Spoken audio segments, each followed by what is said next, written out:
राधे राधे दोस्तों, करवा चौथ का व्रत भारतीय परंपरा में अखंड सौभाग्य और पति की दीर्घायु के लिए रखा जाता है। यह व्रत कार्तिक मास के कृष्ण पक्ष की चतुर्थी को किया जाता है। इस व्रत से जुड़ी कई कथाएं प्रचलित है, जिसमें से साहूकार की बेटी वीरवती की कथा सर्वाधिक लोकप्रिय है। प्राचीन काल में एक साहूकार था जिसके 7 बेटे और एक बेटी थी जिसका नाम वीरवती था। वीरवती अपने सभी भाइयों की लाडली थी। एक बार कार्तिक मास की चतुर्थी को वीरवती ने अपनी भाभियों के साथ करवा चौथ का व्रत रखा। दिन भर के निर्जला व्रत से वीरवती बहुत ही भूखी और प्यासी थी। शाम होते होते उसका शरीर कमजोर पड़ने लगा और वह मूर्छित होने की कगार पर आ गई।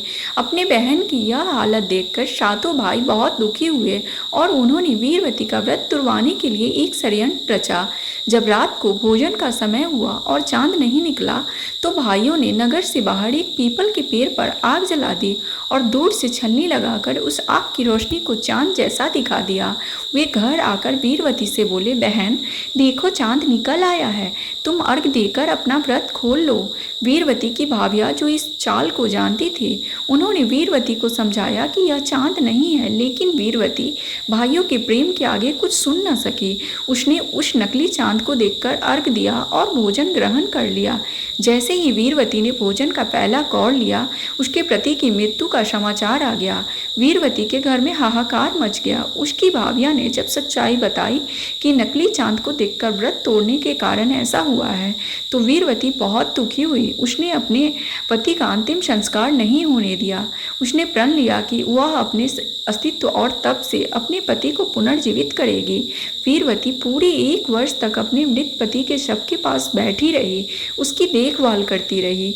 वह सुई नुमा उगने वाली घास को इकट्ठा करती रही और अपने पति के शव को बचाए रखा। अगले वर्ष जब करवा चौथ का दिन आया तो उसकी भाभियां फिर से व्रत रखने लगी। वीरवती ने अपनी छोटी भाभी से सुहागिन होने का वरदान मांगा। वीरवती को बताया कि तूने बिना चंद्रमा को अर्घ दिए व्रत तोड़ा था, इसलिए चंद्र देवता नाराज हो गए। अब छोटी भाभी से श्रद्धा पूर्वक यह व्रत करो और सच्चे मन से चतुर्थी माता और गणेश जी की पूजा करो। वीरवती ने अगले वर्ष पूरी विधि विधान और सच्चे मन से करवा चौथ का व्रत रखा। जब उसने चांद को देखकर अर्घ दिया और भोजन किया, तब उसकी छोटी भाभी ने अपनी छोटी अंगुली को चीरकर उसमें से अमृत निकालकर वीरवती के पति के मुंह में डाल दिया।